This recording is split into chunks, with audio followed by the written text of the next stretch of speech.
So, we're coming up now on... I don't know if I'd say the worst stage. Honestly, I almost enjoy the challenge of it now that I've played it a couple times. I'm not a huge fan of it based on camera placement, but overall, I actually don't think it's that bad. It does do a couple things that are really irritating, which I'll point out as they come up. But there's your purchases for this episode. Looks like there's only one Maverick left. And we're on the last. Could this be the last of them? Or is this just the beginning? No, it's the last of them. It's been a long time since they've gotten their hands on Moonlight. 16 more The elevator robot seems normal Mavericks. so far, That'd be neat. but that's just I making me would more play that. nervous. Just try not to think about it. We've come this far. Yeah, Let's this just is take just care the of that last prologue. Maverick and The move actual on, okay? game starts here. You're right, Axel. There's no so time to be great. worried. Right. Let's Man, go. see, I really want a Mega Man style game that does that now, as opposed to like, here's 4 levels. Oh, surprise! Here's 4 more levels. Like, Surprise, motherfucker! Signal was just the beginning. Signal was the intro stage boss. Well, we did that. But Here I No. come. Because the entirety I'll of this handle it. thing has been the intro stage. gotcha. Okay, so here's your last boss title. Burn Rooster. Flaming Coxcomb. Burn Rooster. It's descriptive. It's We'll give literally it that. correct, yes.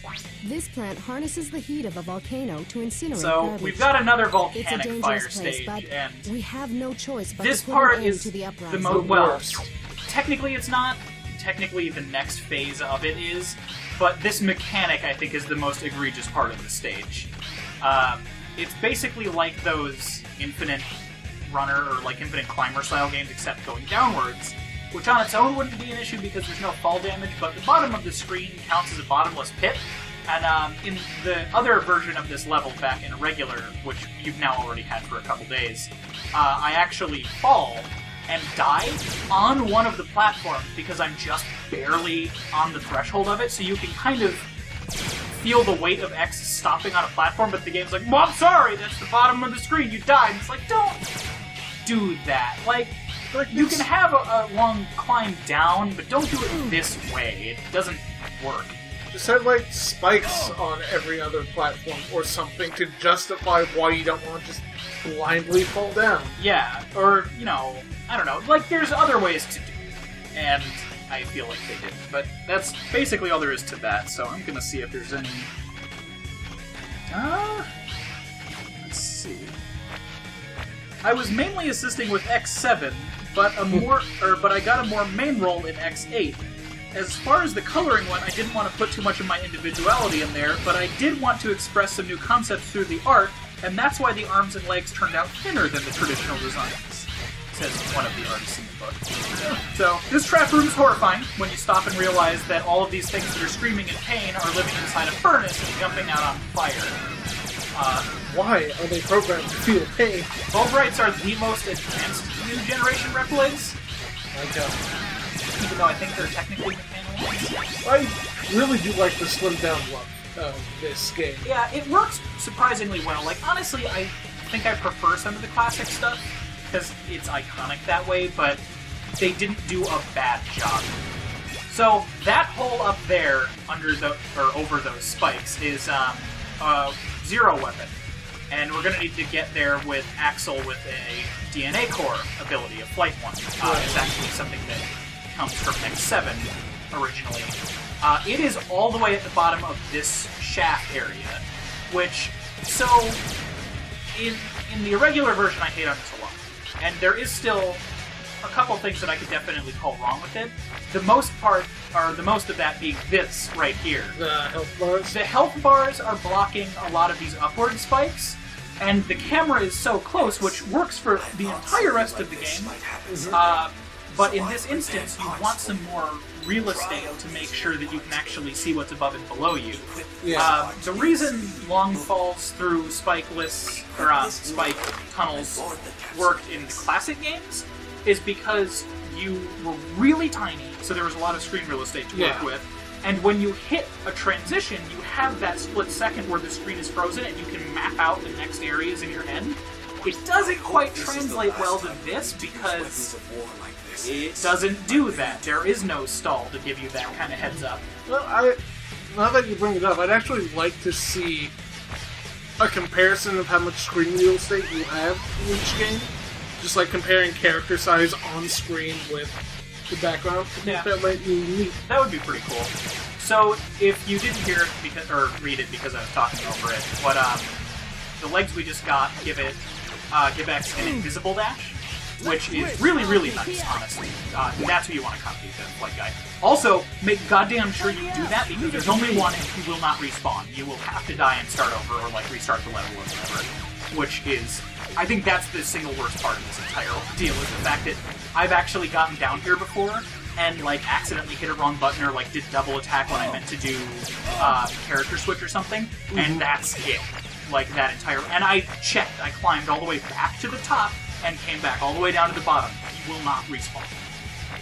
This reminds me of the fucking grenade incident from the regular version. Yeah, except I would say way worse, because at least that stage is fun to go through and you can kind of do it at your own pace, but this one starts with everything. Yeah. What were we saying right before this? There was the screen real estate thing. I feel like there was something right between those, though.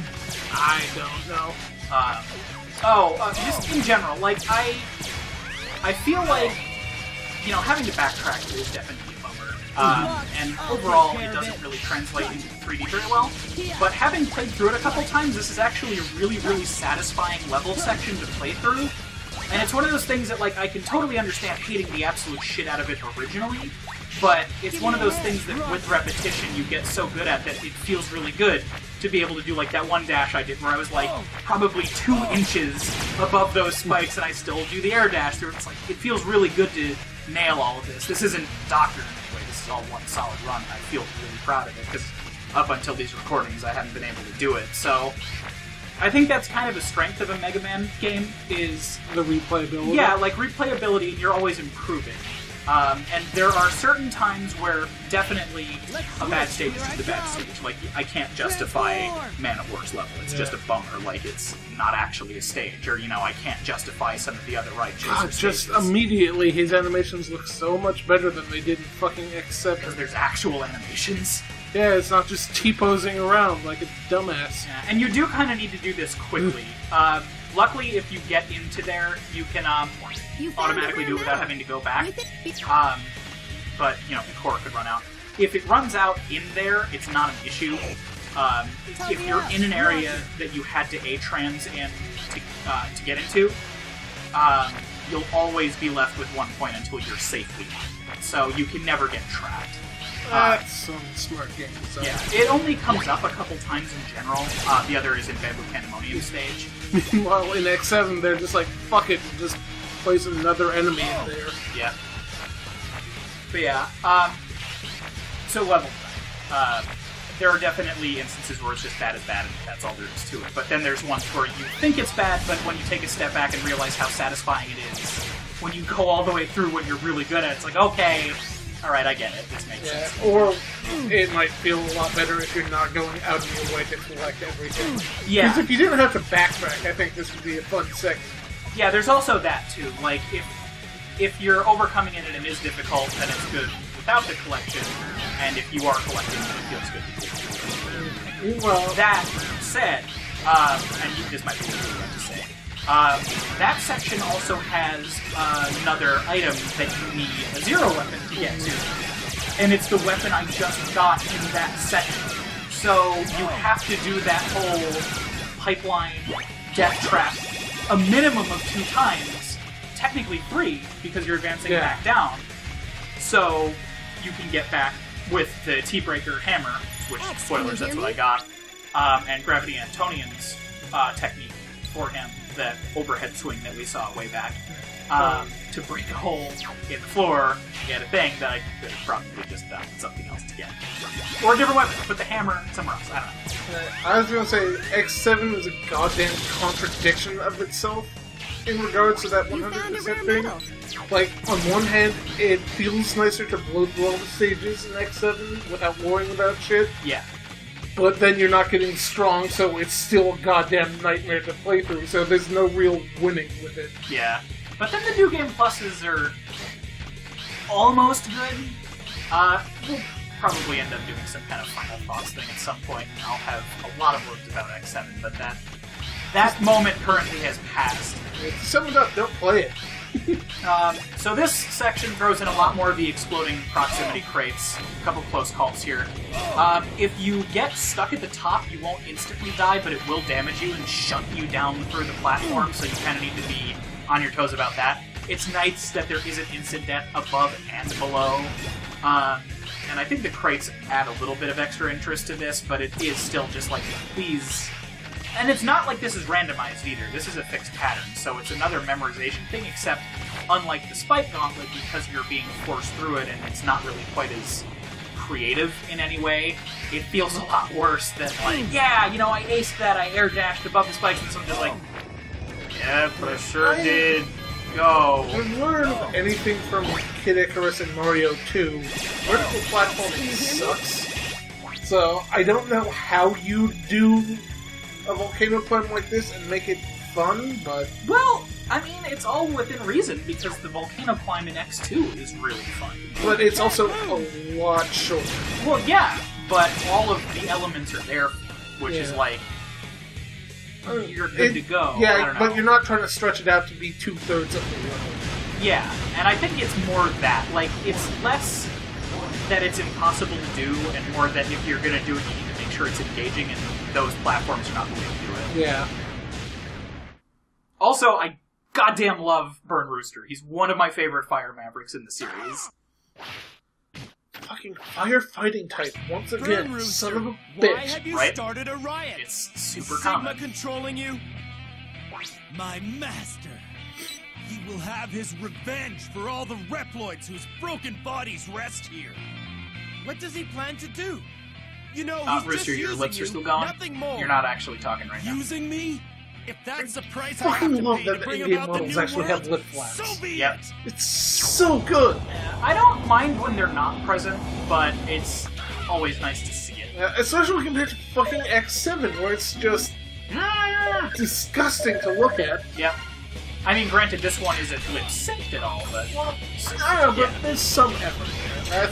I appreciate it. Drift Diamond! So, well, X just said it for me. Drift Diamond is the way to go. It'll freeze them. This one pulls a nice sort of elemental flip around where it's not just like, yeah, fire beats ice, blah, blah, like the sort of obvious ones. It kind of inverts in certain places, and I think it's pretty nice. I like that it doesn't, like, stun lock it, like fucking Spark Mantra. Yeah. Like, it gets pretty close, but this feels like one of the more decent stun lock scenarios there can be. And then this happens. I kind of wish he did more with this overdrive. And I'm actually curious to see what it does on hard mode, because overdrive attacks on hard mode happen at 50% health, and then as you keep whittling them down, they'll continue to do like, small versions of them. So I'm assuming he'll just breathe fire in both directions, and that's it. But finished him off. He has my favorite death animation in this game, because it actually has that whole, like, oh no, he's not dead, but then he is.